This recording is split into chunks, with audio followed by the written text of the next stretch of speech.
మెదక్ జిల్లా వెల్దుర్తి మండలం బండపోచంపల్లి గ్రామంలో విషాదం నెలకొంది. గ్రామానికి చెందిన గుండు ప్రభాకర్ విద్యుత్ షాక్తో మృతి చెందారు.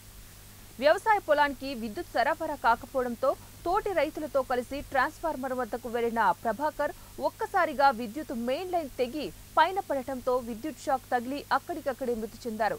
స్థానికుల ద్వారా విషయం తెలుసుకున్న పోలీసులు ఘటనా స్థలానికి చేరుకుని విచారణ చేపట్టారు. మృతుడికి భార్య శ్యామలతో పాటు ఒక కూతురు ఒక కుమారుడు కూడా ఉన్నారు. నాకేం తెలియదు. నేను జ్వరం వచ్చింటేనే వండుకున్నా. నా కొడుకు వచ్చేడిస్తేనే నేను వచ్చిన బయటకు. నాకేం తెలియదు. అగో పిల్లగాడు పిల్ల ఇద్దరే, మా నాయన కూడా కట్టినే అయ్యిండు. నేనేం చేయాలి?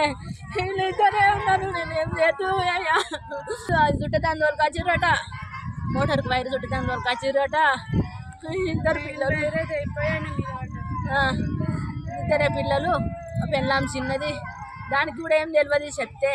చెప్తేనే చేస్తుంది. దానికి కూడా ఏం తెలియదు. దాన్నే బెదిరించోడని విలువగానే ఇటనే ఉడికొచ్చిగా తీసుకొని వచ్చిండు. ఇటు ఓనికుందో పొలం ఓడికి వచ్చిండు. ఇట్లా తెలియదు మాకు. నా కొడుకేనాక చెప్పిండు మమ్మీ డాడీ పడ్డాడట అని. పల్లెరా పొలం కాడికి పోయిండని నేను చెప్పిన. నేను చెప్తే మళ్ళా ఆయన ఇంకా మైకి ఫోన్ చేస్తే పడ్డాడు, దెబ్బ తాకిందని చెప్పిండు. అయ్యో అయ్యో అయ్యో